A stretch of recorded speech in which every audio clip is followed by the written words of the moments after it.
Selamat datang di materi refleksi kali ini.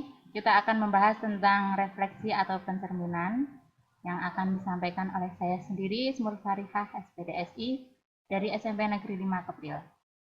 Perhatikan gambar berikut. Gambar ini adalah gambar seorang anak yang sedang bercermin. Nah, apakah yang akan terjadi? Pernahkah Anda bercermin? Pada saat mendekati cermin, tampak bayangan juga mendekati cermin. Ketika bergerak menjauhi cermin, maka bayangan juga menjauhi cermin. Lalu, apakah pengertian dari refleksi? Refleksi atau pencerminan adalah suatu transformasi pencerminan atau refleksi menghasilkan bayangan yang tergantung pada acuannya. Sekarang kita akan membahas tentang refleksi pada sumbu X. Nah, kita tahu sumbu X pada koordinat kartesius adalah sumbu yang mendatar atau horizontal ini ya, sebagai ini kita akan umpamakan sebagai cerminnya. Misalnya ada suatu titik ini koordinatnya adalah negatif 4,3. Bayangannya akan ada di mana? Nah, disinilah bayangannya.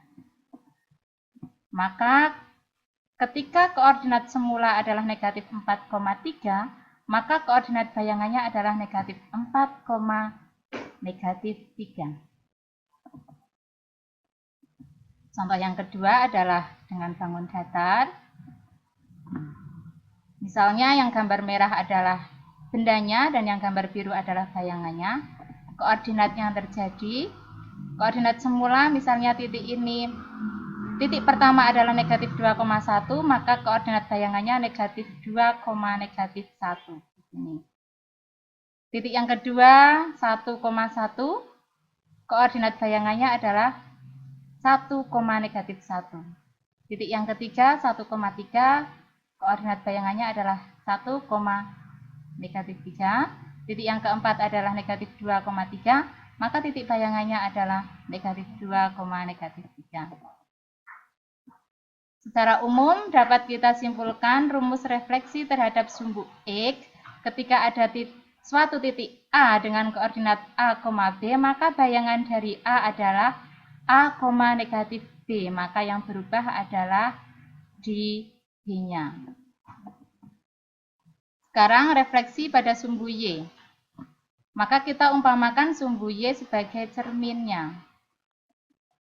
Misalnya ini adalah titiknya seperti tadi, maka bayangannya ketika titiknya di sebelah kanan, maka bayangannya akan ada sebelah kiri dari sumbu Y. Koordinatnya adalah koordinat semula 4,3, maka koordinat bayangannya adalah negatif 4,3. Contoh yang kedua, langsung saja. Silakan perhatikan sendiri.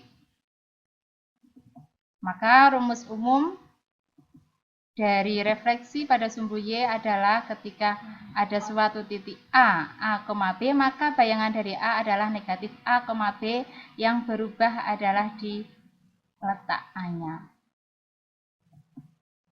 Sekarang refleksi pada titik 0,0. Misalnya ada suatu titik, koordinatnya 4,3, maka bayangannya akan berada di koordinat negatif 4, negatif 3.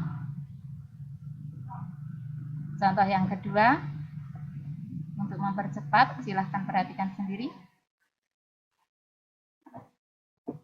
Rumus umumnya, ya. Rumus refleksi terhadap sumbu X, ketika titiknya adalah A, B, maka bayangan dari A adalah negatif A, negatif B. Jadi tandanya dari A sama B berubah semua. Refleksi terhadap garis Y sama dengan X. Perhatikan gambar berikut. Garis biru adalah kita umpamakan sebagai cerminnya. Benda yang berada di bawah garis biru adalah benda aslinya, yang di atasnya adalah bayangannya. Maka titik-titik koordinatnya bisa kita sajikan sebagai berikut. Saya ambil contoh satu saja. Misalnya titik C berada di negatif 1, negatif 3, maka bayangan dari C adalah negatif 3, negatif 1. Silahkan perhatikan perbedaannya. Maka kita rumuskan rumus refleksi terhadap garis Y sama dengan X ketika bendanya A, sumbunya A, B, maka bayangan dari A adalah di B, A. Sekian dari saya, semoga bermanfaat. Assalamualaikum warahmatullahi wabarakatuh.